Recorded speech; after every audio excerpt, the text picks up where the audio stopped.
Je suis TDAH, me dit Léonard, 9 ans. Il m'explique que sa mère vient de créer une association dont le nom s'appuie sur le signifiant atypique. Parce qu'il n'y a pas que les TDAH, précise-t-il. Il poursuit.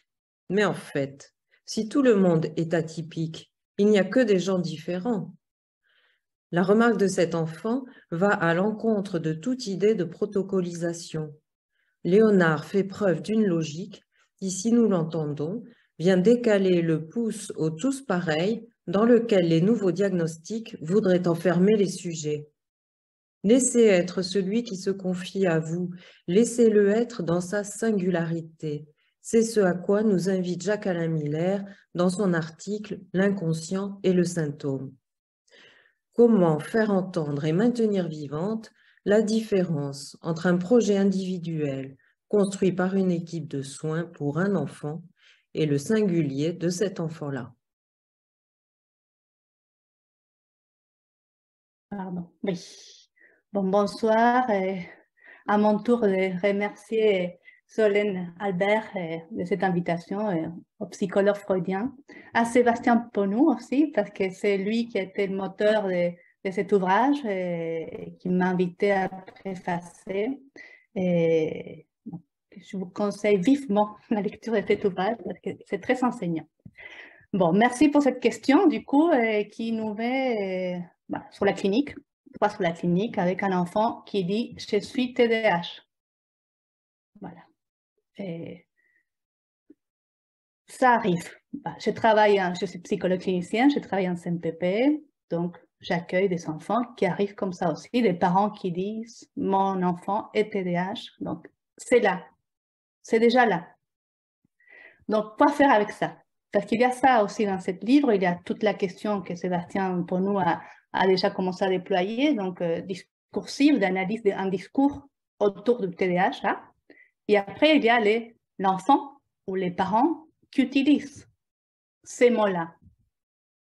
Et moi, je trouve que c'est très important pour moi, en tout cas, de faire la différence entre les discours qui circulent dans la société.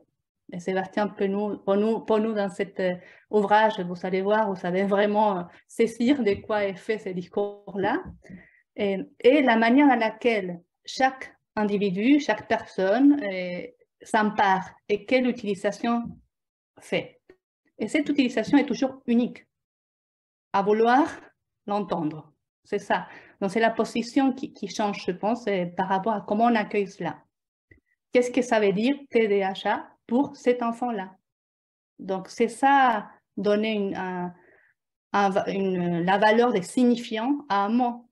Parce que sinon, on pourrait dire que nos repères des psychoses, névroses, des perversions, c'est la même chose, entre guillemets, que dire TDAH.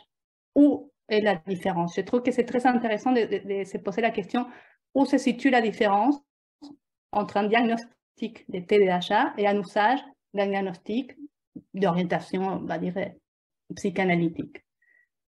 Donc, comment on l'utilise? C'est la première chose qui m'a sauté aux yeux quand j'ai lu la question de Claire. Donc, avec « je suis TDAH », qu'est-ce que ça veut dire? Donc, on ne peut pas savoir. Et c'est ça qui est intéressant. On peut entendre tout ce qui s'est dit autour du TDAH, mais qu'est-ce que c'est signifie pour lui? Si on donne valeur signifiante à ces diagnostics, on ne sait pas qu'est-ce que ça veut dire. Et je trouve que c'est intéressant. Et on les voit dans les cas présentés dans le livre, comment ça s'articule pour chaque famille, chaque patient de manière singulière.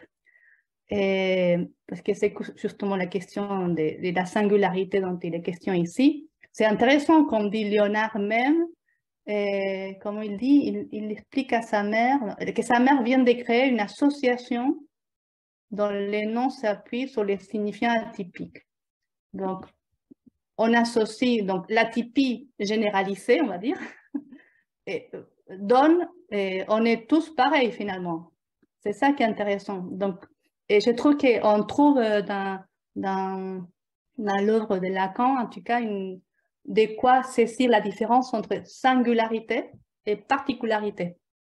c'est pas la même chose. C'est deux concepts qui peuvent nous aider. Moi, en tout cas, ça m'aide quand je dois penser ces choses-là. La différence entre singulier et particulier. Parfois, on utilise les signifiants particuliers comme si c'était singulier. Mais si on veut être plus logique, on peut faire une différence entre les deux, entre particulier et singulier. Particulier, ça serait un cas d'un ensemble. Et singulier, même pas dans un ensemble. C'est ça qui est très différent. C'est cette différence absolue qui ne se laisse pas attraper dans une catégorie. Et nous, on va à la recherche de cela. Donc, les TDAH dont parle Léonard, ce n'est pas les TDAH dont on parle comme catégorie.